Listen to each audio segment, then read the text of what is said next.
तो ये है मोटोरोला एज 60 फ्यूजन। इसको मैं पिछले 1 महीने से रेगुलर यूज कर रहा हूँ। एज 50 फ्यूजन से इसका डिजाइन पूरा चेंज है एंड हार्डवेयर में भी ट्रू अपग्रेड किए हैं, बट प्राइस सेम है। और अब मोटोरोला ने हेलो यूआई में न्यू एआई फीचर्स एंड सभी बेसिक फीचर्स ऐड कर दिए हैं जो अभी तक मिसिंग थे। बट अभी भी इसमें बहुत सारे बग्स एंड वियर्ड प्रॉब्लम्स है जिनकी वजह से मैं परेशान हो चुका हूं।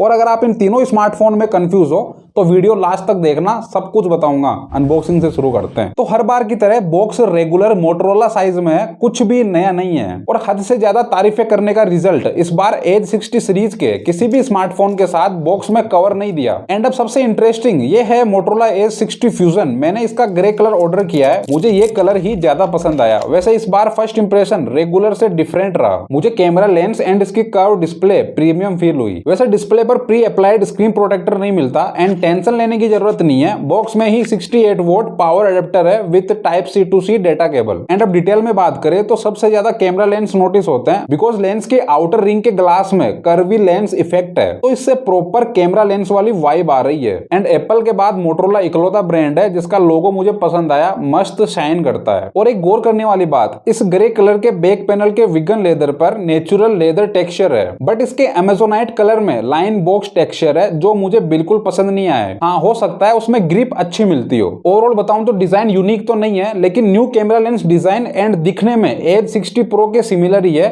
तो 21,000 के हिसाब से ये दिखने में प्रीमियम लगता है। वैसे इसकी इन हैंड फील भी बहुत अच्छी है। एक तो ये ज्यादा हेवी नहीं है, 180 ग्राम इसका वेट है एंड बैक पैनल पर vegan leather soft touch feel देता है। और गौर करो, जितना डिस्प्ले फ्रेम से ऊपर उठा हुआ है उतना ही बैक पैनल भी उठा हुआ है और दोनों में साइड एज कर्व भी ऑलमोस्ट सेम ही है। तो अगर इसको विदाउट कवर यूज करे तो ये हाथ में बहुत comfortable, light weight and slim feel होता है। भले ही इसकी थिकनेस 8.25 mm है, बट ये इतना थिक फील नहीं होता। वैसे बिल्ड क्वालिटी के मामले में ऑन पेपर ये अपनी प्राइस रेंज का सबसे ड्यूरेबल फोन है। इसमें IP68 एंड IP69 दो रेटिंग एक साथ है with military grade 810S certification. But actual reality ये है कि इसकी फ्रेम प्लास्टिक की है और फ्रेम पर बहुत इजीली स्क्रैच आ जाते हैं और कैमरा लेंस पर भी हल्का सा स्क्रैच मिला है। और स्क्रैच आने के बाद मैंने फ्रेम पर लेमिनेशन शीट लगा ली थी। वैसे इसकी डिस्प्ले पर कॉर्निंग गोरिल्ला ग्लास 7i की प्रोटेक्शन मिलती है, बट स्क्रीन प्रोटेक्टर जरूर लगवा लेना बिकॉज डस्ट पार्टिकल से हेयर लाइंस इजीली आ जाती है। एंड अब सबसे ज्यादा यूज में आने वाली डिस्प्ले की क्वालिटी कैसी है अब वो सुनो। तो ये फुल साइज 6.77 इंच 1.5 के resolution POLED quad curve display है विद 120 हर्ट्ज रिफ्रेश रेट, जिसकी HBM ब्राइटनेस है 1400 निट्स एंड पीक ब्राइटनेस है 4500 निट्स। बट फिर भी ऑन पेपर ये इस बजट में मैक्सिमम नहीं है। Vivo का T4 5G करके एक स्मार्टफोन है, उसमें 5000 निट्स पीक ब्राइटनेस है। हालांकि इसकी डिस्प्ले भी सच में बहुत ब्राइट है। आउटडोर में फोन यूज करने में कोई दिक्कत नहीं होगी। हार्श सनलाइट में भी कोई भी ऐप आराम से यूज कर सकते हैं, डिस्प्ले अच्छे से विजिबल रहती है। बस याद रखना, ऑटो ब्राइटनेस मोड ऑन करने पर ही मैक्सिमम ब्राइटनेस अचीव होती है। और डिस्प्ले क्वालिटी की बात करें तो 1.5 के रिजोल्यूशन की वजह से ऐप आइकन एंड वॉलपेपर एकदम हाई क्वालिटी शार्प फील होते हैं। मैंने बजट स्मार्टफोन में इतनी हाई क्वालिटी डिस्प्ले अभी तक एक्सपीरियंस नहीं की। और हाँ, डिस्प्ले के कलर्स भी नेचुरल है एंड यूट्यूब पर 4K में वीडियो स्मूथ चलती है और HDR भी सपोर्ट करता है। एंड डिस्प्ले बेजल्स भी एकदम कम है, 96.32% स्क्रीन टू बॉडी रेशियो है। और ये क्वाड कर्व डिस्प्ले है, मतलब इसकी डिस्प्ले नॉर्मल कर्व स्मार्टफोन की तरह ओनली दो साइड एज से कर्व नहीं है, इसकी टॉप एंड बॉटम एज भी हल्की कर्व है। तो डिस्प्ले फ्रेम से थोड़ी ऊपर उठी हुई है और ये डिस्प्ले की side edge around 45 degree curve है, एकदम हार्ड 80-90 डिग्री कर्व नहीं है। तो ये साइड कर्व एज भी अच्छे से विजिबल रहती है, इसलिए डिस्प्ले थोड़ी वाइड फील होती है। और हाँ, इसमें एक्वा टच फीचर भी है, तो बारिश के दिनों में ये बहुत काम आता है। हल्की बारिश में फोन यूज कर सकते हैं। वैसे सभी बजट स्मार्टफोन की तरह इसमें भी फिंगरप्रिंट सेंसर एकदम बॉटम में है, लेकिन स्पीड अच्छी है and maximum time phone unlock कर देता है। सच बताऊं तो इसकी डिस्प्ले से आपको 1% भी शिकायत नहीं होगी। ये अपने बजट में बेस्ट डिस्प्ले है। और हाँ, अगर आपने मेरी ये दोनों वीडियो देखी है तो आपको याद होगा मैंने बताया था कि कैमरा ऐप में फोटो क्लिक करके फोटो देखते टाइम अगर ब्राइटनेस इंक्रीज करे तो ब्राइटनेस उतनी ही रहती थी, बट इस बार ये प्रॉब्लम फिक्स हो गई है। वैसे गौर करने वाली बात, हेलो यूआई का सॉफ्टवेयर एक्सपीरियंस पहले से बेटर हो चुका है।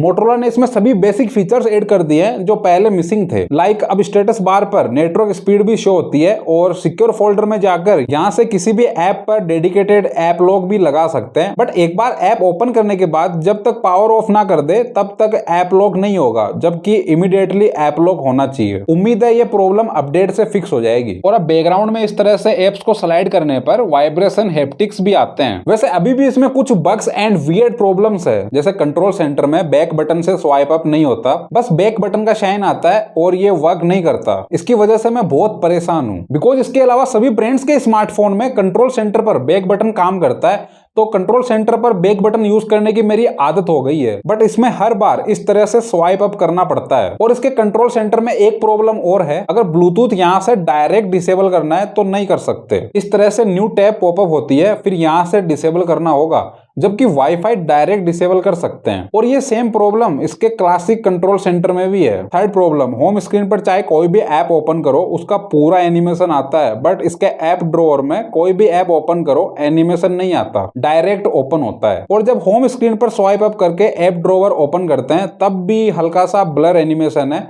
जो फील भी नहीं होता। और एक वियर्ड प्रॉब्लम, तो अभी कॉलिंग के टाइम एज लाइट ब्लिंक कर रही है, बट मुझे कॉल रिसीव नहीं करना, तो सिंपल सी बात है, मैं कॉल रिंग ऑफ करने के लिए पावर बटन प्रेस करूंगा, बट ऐसा करने पर ये एज लाइट हाफ हो जाती है और बहुत वियर्ड दिखती है। वैसे इस बार यहाँ पर न्यूज फीड नाम से एक न्यू टैब ऐड किया गया है। इसमें यहाँ पर तो ऐड नहीं आते, लेकिन जैसे ही न्यूज ओपन करोगे तो बॉटम में ऐड आ जाता है और ये हर बार आएगा। वैसे इसको यहाँ से परमानेंटली डिसेबल भी कर सकते हैं। और न्यूज फीड के बगल में जर्नल नाम से एक न्यू टैब और ऐड हुआ है। अब इसका क्या यूज है ये आपको इन मोटरोला के न्यू एआई फीचर से पता चलेगा। तो एआई फीचर को दो जगह से एक्सेस कर सकते हैं। एक तो डायरेक्ट पावर बटन को 2 बार प्रेस करोगे तो इस तरह से एआई टैब ओपन होगी, लेकिन थोड़ी कम मेहनत करनी है तो इसके ऐप ड्रॉअर में यहाँ नीचे आस्क और सर्च पर क्लिक करोगे तो भी एआई फीचर्स का एक्सेस मिल जाएगा। वैसे आस्क और सर्च में कोई भी क्वेश्चन कर सकते हैं, मनुष्य को कौन से 5 काम नहीं करने चाहिए इन हिंदी, बट ये गूगल एंड चैट जीपीटी जितना फास्ट नहीं है। लेकिन सबसे अच्छी बात, ये हिंदी एंड इंग्लिश दोनों लैंग्वेज में परफेक्टली वर्क करता है। और यहाँ सबसे ऊपर है अपडेट मी। सच बताऊं तो इसका यूज करना मुझे अभी तक नहीं आया, बस इतना समझ लो ये नोटिफिकेशंस को समराइज करता है। फिर नेक्स्ट है इमेज स्टूडियो। इसमें इमेज जनरेट करने के 5 अलग अलग तरह के ऑप्शन है। क्रिएट टू इमेज से वॉलपेपर एंड इमेज जनरेट कर सकते हैं, और सबसे इजी है स्केच टू इमेज। तो मैंने बनाना ड्रॉ कर दिया है और ये इमेज जनरेट करने में मिनिमम 10 सेकंड लेता है, बट रिजल्ट सच में सरप्राइजिंग है। हालांकि ये इतनी रियल इमेजेस नहीं लगती। और मैंने एक बार फिर से बनाना ही ड्रॉ किया था, बट इसने ग्रीन चिल्ली जनरेट कर दी। नेक्स्ट है प्लेलिस्ट स्टूडियो एंड इसमें ओनली अमेजोन म्यूजिक का ऑप्शन है। नेक्स्ट है टेक नोट्स, और ये बहुत काम का फीचर है। Laughter is the best medicine.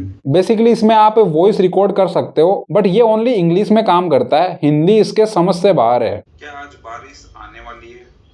और वैसे भी ये अभी ओनली 3 लैंग्वेजेस में सपोर्ट करता है। एंड इसमें लास्ट ऑप्शन है रिमेंबर दिस। तो अगर आप कोई आर्टिकल रीड कर रहे हो और आपको कोई थॉट आता है तो इसकी हेल्प से उस आर्टिकल का स्क्रीनशॉट लेकर अपना थॉट टाइप करके सेव कर सकते हो। और लाइव कैमरा फोटो लेकर भी टेक्स्ट ऐड कर सकते हैं। फिर ये सब यहाँ जर्नल वाले ऑप्शन में सेव हो जाएंगे। वैसे मोटो ऐप फोल्डर में जाकर यहाँ नोट्स वाले ऑप्शन से भी इनका एक्सेस मिल जाएगा। वैसे अदर फीचर्स की बात करें तो इसमें फुल टाइम एओडी मिलता है और लॉक स्क्रीन पर 3 तरह की क्लॉक स्टाइल का ऑप्शन है। और अब फाइनली मोटरोला ने क्लॉक स्टाइल को कस्टमाइज करने के ऑप्शन भी ऐड कर दिए हैं। डिजिटल क्लॉक में 3 तरह की फॉन्ट स्टाइल है और कोई भी कलर ऐड कर सकते हैं। और सबसे अच्छी बात, एनालॉग स्टाइल में यहाँ एक न्यू नंबर क्लॉक भी ऐड हो गई है जो मुझे काफी यूनिक लगी। और एक गौर करने वाली बात, इन सभी क्लॉक स्टाइल का एओडी फेस भी है। बस याद रखना सेम क्लॉक स्टाइल का एओडी तभी शो होगा जब यहाँ लॉक स्क्रीन सेटिंग्स में जाकर ये शो क्लॉक फेस इनेबल रखोगे। इसको डिसेबल रखोगे तो यहाँ मिनिमल सा एओडी फेस रहेगा, जो मुझे इतना कुछ खास नहीं लगा। वैसे फोन को अनबॉक्स करने के कुछ दिन बाद ही इसमें एक अपडेट आया था 196 MB का, जिसमें मार्च का सिक्योरिटी अपडेट था। और इसके अलावा एक्चुअल में क्या इंप्रूवमेंट्स किए गए हैं ये मेंशन नहीं था। और वैसे भी मोटरोला के बजट स्मार्टफोन में यूआई अपडेट के नाम पर ओनली सिक्योरिटी अपडेट मिलते हैं। यूआई अपडेट में तो बस ये लिखा आता है कि बग्स फिक्स किए गए और स्टेबिलिटी इंप्रूव हुई। अब कौन से बग्स एंड प्रॉब्लम फिक्स हुए ये मिस्ट्री ही रहती है। मोटरोला को लगता है कि अदर ब्रांड्स की तरह अपडेट में इंप्रूवमेंट्स की डिटेल देना इनका फर्ज नहीं है। और जहां तक मुझे पता है इनके A60 Pro में ओनली 10 दिन में 2 अपडेट आ चुके हैं, लेकिन इसमें पिछले 30 दिनों में ओनली 1 अपडेट आया है जो इसको अनबॉक्स करते ही शायद 15 अप्रैल के आसपास आया था, बस वही है। वैसे ये अभी एंड्रॉइड 15 पर रन कर रहा है एंड सिक्योरिटी अपडेट मार्च का ही है और इसमें 3 एंड्रॉइड अपडेट मिलेंगे और 4 साल तक सिक्योरिटी अपडेट। बट इनके अपडेट देने का तरीका संतुष्टिजनक नहीं है। और अब आप एकदम एक्टिव रहना, इसमें परफॉर्मेंस कैसी मिलेगी अब वो सुनो। क्या ये 4 साल तक टिक पाएगा? तो इसमें on paper MediaTek Dimensity 7400 4 nanometer पर बेस्ड चिप लगी है with LPDDR4X RAM and UFS 2.2 storage type है और ये इसका बेस वेरिएंट है 8 GB में एंड टेंशन लेने की जरूरत नहीं है। इसमें हाइब्रिड सिम स्लॉट है तो SD कार्ड भी लगा सकते हैं, वो भी 1 TB तक। और अब प्रैक्टिकली देखो, मैंने इसमें AnTuTu रन किया तो 6,23,000 के ऊपर AnTuTu स्कोर आया है, जो आज की डेट में अंडर 25,000 के हिसाब से बहुत कम है और एक्चुअल में भी परफॉर्मेंस एवरेज ही है। अगर लगातार 4 से 5 ऐप ओपन करे ये जिटर करता है एंड स्लो फील होता है। मेरा रियल लाइफ एक्सपीरियंस बताऊं तो शुरू के 10-15 दिन तो ये बहुत सही चला, इतना जिटर नहीं किया, लेकिन धीरे धीरे स्टोरेज बढ़ने के बाद ये बहुत लैग करने लग गया है। और जैसे मैंने ये 10 minute delivery shopping app open किया तो इसमें UI लोड होने में बहुत ज्यादा जिटर कर रहा है। और अब ये एक रियल लाइफ एग्जांपल और देख लो, तो मैं इसका प्रोडक्ट शूट कर रहा था वो भी हाई ब्राइटनेस पर, तो अराउंड 30 मिनट फोन यूज करने के बाद ही इस पर एक कॉल आई। तो जैसा कि आप सुन पा रहे हो कॉल रिंग तो आ रही है बट कॉल रिसीव करने का ऑप्शन ही नहीं आ रहा और अराउंड 5 सेकंड बाद कॉल रिसीव करने का ऑप्शन आया। तो अब आपको आइडिया लग गया होगा ये कितना स्लो है। और मल्टीटास्किंग करते टाइम अगर कैमरा ऐप ओपन करे तो ओपन होने में बहुत ज्यादा टाइम लेता है। नॉर्मल फोटो मोड में भी कभी कभार कैमरा UI थोड़ा जिटर फील होता है एंड पोर्ट्रेट मोड में तो हमेशा जिटर ही करता है। एंड फोटो क्लिक करने में शटर स्पीड तो हद से ज्यादा स्लो है और इमेज प्रोसेसिंग में 3 से 4 सेकंड लेता है एंड जैसे ही कैमरा ऐप स्वाइप क्लोज करोगे तब भी लैग करता है। और मैंने गेमिंग टेस्ट के लिए BGMI यूज किया है तो इसमें स्मूथ पर 60 FPS एक्सट्रीम ग्राफिक सेटिंग्स मिलती है। वैसे स्मूथ 60 FPS पर भी ये कभी कभार लैग करता है और फ्रेम ड्रॉप भी होती है, तो एकदम स्मूथ गेमिंग एक्सपीरियंस नहीं मिलेगा। और इसमें मैक्सिमम HDR पर 40 FPS अल्ट्रा ग्राफिक सेटिंग्स पर खेल सकते हैं। मेरे हिसाब से अल्ट्रा HDR 4K तक का ऑप्शन मिलना चाहिए था। और जहां तक बात है हीटिंग इश्यूज की, तो 30 मिनट के CPU थ्रोटलिंग टेस्ट में ग्राफ स्टेबल नहीं रहा, ओनली 5 मिनट के आसपास ही ये 73% पर थ्रोटल हो गया था। वैसे रियल लाइफ एक्सपीरियंस बताऊं तो ये मुझे नॉर्मल डेली टास्क में कभी भी हीट फील नहीं हुआ, बट लगातार 30 मिनट की गेमिंग में और चार्जिंग पर ये थोड़ा हीट हो जाता है। लेकिन याद रखना ये कंडीशन ओनली इंडोर में 40-50 ब्राइटनेस के आसपास ही वैलिड है। अगर आप इसको धूप में आउटडोर यूज कर रहे हो वो भी हाई ब्राइटनेस पर, फिर बहुत ज्यादा लैग करता है, आपको फील ही नहीं होगा कि आप 2025 का स्मार्टफोन चला रहे हो। तो अगर आप कोरियर या ओला उबर स्विगी में सर्विस प्रोवाइडर हो तो इसको आप अवॉइड करो। एंड अब आप एकदम एक्टिव रहना, इसके कैमरे की हकीकत बताता हूं जिसकी वजह से बहुत सारे लोग इसको बाय करने का सोच रहे हैं। तो इसमें on paper 50 megapixel Soni LYT 700C main sensor है और 13 मेगापिक्सल का अल्ट्रा वाइड लेंस है और ये ही मैक्रो का काम भी करता है। वैसे ये दोनों ही लेंस लास्ट ईयर 50 सीरीज में भी यूज हुए थे, तो लेंस में कोई अपग्रेड नहीं हुआ। और ये थर्ड कैमरा लेंस नहीं है, लाइट सेंसर है। वैसे इसमें टेलीफोटो कैमरा लेंस नहीं है जो आजकल 20,000 के स्मार्टफोन में भी मिल रहा है,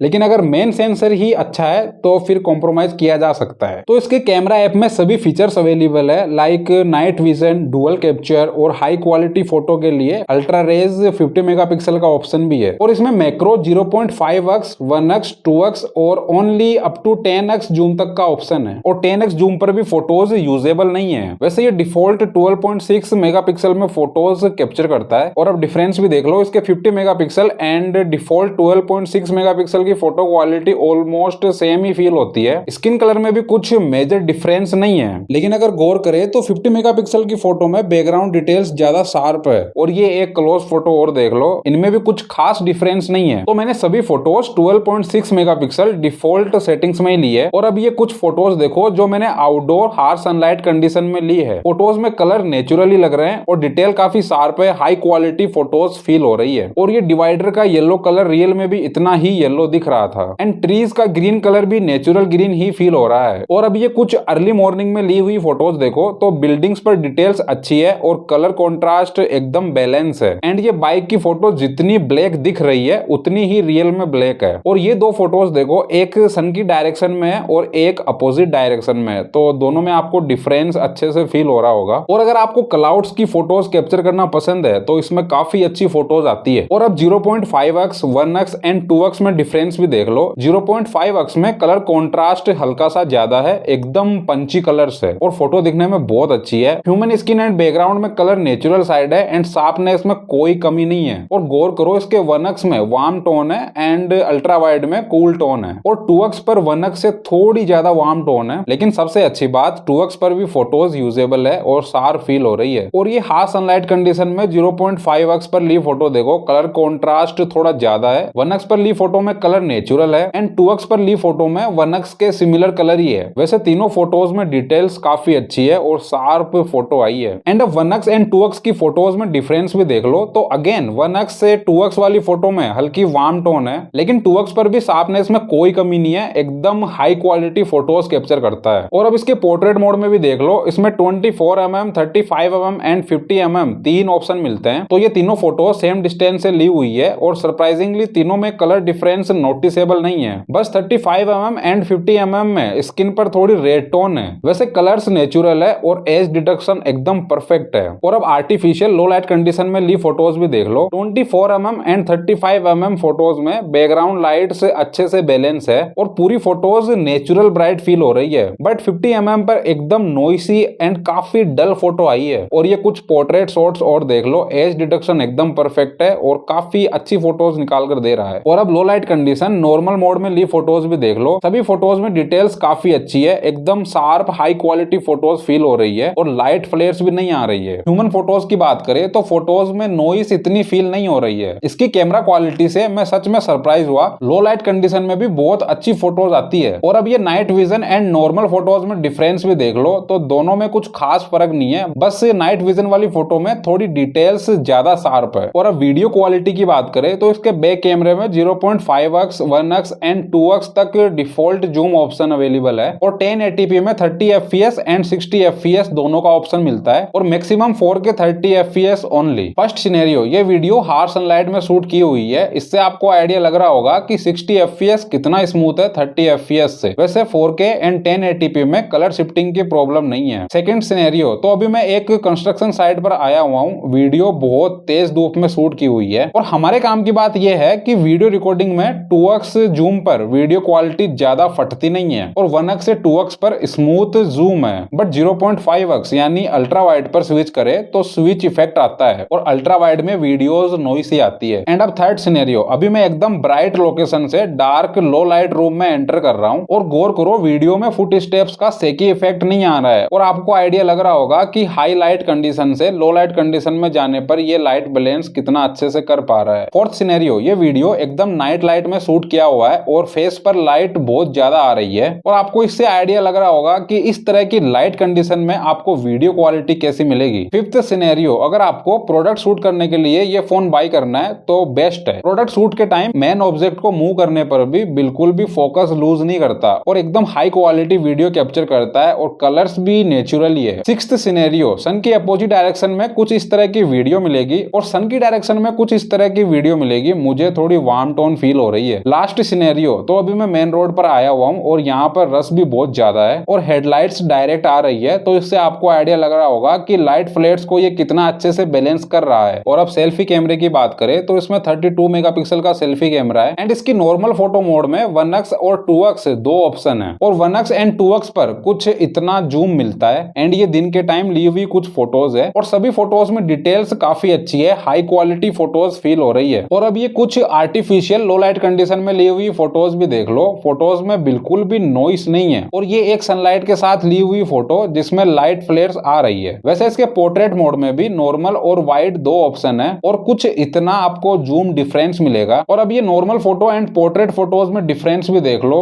तो दोनों में स्किन टोन सेम ही है और ये कुछ सिंगल पोर्ट्रेट फोटोज और देख लो, सब में एज डिटेक्शन एकदम परफेक्ट है, हेयर्स पर भी ब्लर नेचुरल फील हो रहा है। और अब वीडियो रिकॉर्डिंग की बात करें तो इसके सेल्फी कैमरे से 1080p 30fps and maximum 4K 30fps तक का ऑप्शन है। तो अभी ये वीडियो शूट हो रही है 4K 30fps में और मैं ज़्यादा लाउड नहीं बोल रहा, तो आपको माइक्रोफोन की क्वालिटी का आइडिया लग रहा होगा। मेरे फेस पर डायरेक्ट सनलाइट आ रही है और बैकग्राउंड में डिटेल्स भी काफ़ी अच्छी है, कैप्चर कर रहा है। और इस ग्रीन ट्री को ये कितना ग्रीन दिखा रहा है, मेरे हिसाब से नेचुरल ग्रीन ही है। और ये वीडियो शूट हो रही है 1080p 30 fps में, लेकिन इसमें 1080p 60 fps का ऑप्शन नहीं है। वैसे इसमें बैटरी 5500 mAh है, लेकिन मुझे इसमें बैटरी बैकअप कैपेसिटी के हिसाब से बिल्कुल भी अच्छा नहीं मिला। तो बैटरी बैकअप टेस्ट करने के लिए मैंने इसको एक बार मॉर्निंग 6:43 AM पर 100% फुल चार्ज किया, और आप यहाँ से आइडिया लगा सकते हो अभी SOT 4-5 मिनट के आसपास ही है, तो मैंने फोन को यूज नहीं किया है और मैक्सिमम टाइम इंडोर में 30-40 ब्राइटनेस पर यूज किया था। तो पूरा डिस्चार्ज होने तक मैंने इसको ओनली नॉर्मल यूज किया है, कैमरा ऐप यूज नहीं किया और ना ही गेमिंग करी। तो अराउंड 28 आवर्स बाद बैटरी 3% पर आ चुकी थी। तो इस दिन मुझे 2 आवर्स का SOT मिला और इसके पिछले दिन अराउंड 4 आवर्स 30 मिनट का SOT मिला है। तो ओनली मुझे टोटल 6 आवर्स 30 मिनट का SOT मिला है, जो बैटरी कैपेसिटी के हिसाब से बहुत कम है। और अब हेवी यूज में भी देख लो तो अभी मॉर्निंग में 7:55 AM पर बैटरी 100% फुल है। और याद रखना मैंने अब तक फोन को 1 घंटा 42 मिनट यूज कर लिया है। तो इवनिंग तक बैटरी 3% पर आ चुकी है और मैंने 3 hours 27 minute camera app use किया है, वो भी वीडियो रिकॉर्डिंग में, और 24 मिनट्स गेमिंग करी है एंड अदर नॉर्मल यूज किया है। तो हेवी यूज में मुझे टोटल 6 आवर्स का SOT मिला है। वैसे अगर बैटरी बैकअप कम लग रहा है तो टेंशन लेने की जरूरत नहीं है, इसके 68 वोल्ट फास्ट चार्जर से ये बहुत फास्ट चार्ज होता है। तो जैसा कि आप देख पा रहे हो अभी मैंने डेटा ऑन कर रखा है और फोन की बैटरी 1% पर है, एंड अब मैं इसको ओरिजिनल डेटा केबल एंड इसके 68 वोल्ट फास्ट चार्जर से चार्ज लगा दिया हूं। और ध्यान रखना मैंने चार्जिंग टेस्ट पर AOD ऑन ही रखा है। तो ओनली 21 मिनट में ही बैटरी 50% से ज्यादा चार्ज हो गई है। और 30 मिनट बाद चेक किया तो फोन की बैटरी 66% शो हो रही थी, और 45 मिनट बाद चेक किया तो बैटरी 94% चार्ज हो चुकी थी, एंड फाइनली अराउंड 50 मिनट्स में बैटरी 100% फुल चार्ज हो गई है। और जहां तक बात है नेटवर्क कनेक्टिविटी की, तो इसमें ऑन पेपर ओनली 11 5G के बैंड्स मिलते हैं, और मेरी लोकेशन पर हमेशा 5G ही शो होता है। 5G प्लस तो मैंने एक बार भी नहीं देखा। हालांकि 5G पर भी इंटरनेट स्पीड बहुत अच्छी आ रही है। वैसे इसमें वाईफाई 6 एंड ब्लूटूथ वर्जन 5.4 है, और कनेक्टिविटी में मुझे कोई भी इश्यू नहीं मिला।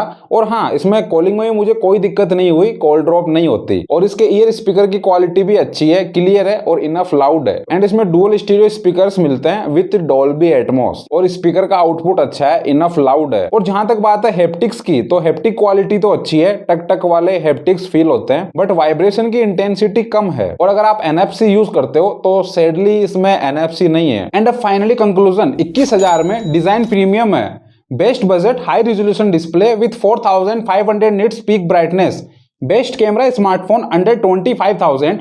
बट याद रखना कैमरा UI बहुत जिटरी है और परफॉर्मेंस एवरेज मिलेगी। एंड अगर आप 60 स्टाइलस और 60 फ्यूजन में कंफ्यूज हो तो देखो, इससे 1,000 रुपए एक्स्ट्रा देकर 60 स्टाइलस में NFC और 15 वोल्ट वायरलेस चार्जिंग मिलेगी, और एक स्टाइलस भी। बट मेरे हिसाब से डेली यूज में स्टाइलस का कुछ खास यूज नहीं है। तो 3 फीचर के चक्कर में आपको इससे display quality and battery backup के साथ कॉम्प्रोमाइज करना पड़ेगा, और सबसे इंपॉर्टेंट इससे एक एंड्रॉइड अपडेट भी कम मिलेगा। तो 1,000 रुपए कम देकर 60 फ्यूजन ज्यादा बेटर डील है, और सेम प्राइस पर Vivo T4 5G and 60 fusion में ऑन पेपर डिफरेंस बहुत ज्यादा है, बट ओवरऑल देखे तो 60 फ्यूजन बेटर है। लेकिन अगर आपको डिसेंट कैमरा, गेमिंग डिवाइस जैसी परफॉर्मेंस और कुछ यूनिक ट्राई करना है तो नथिंग फोन 3 बेस्ट रहेगा, और मोटरोला Edge 60 फ्यूजन से भी।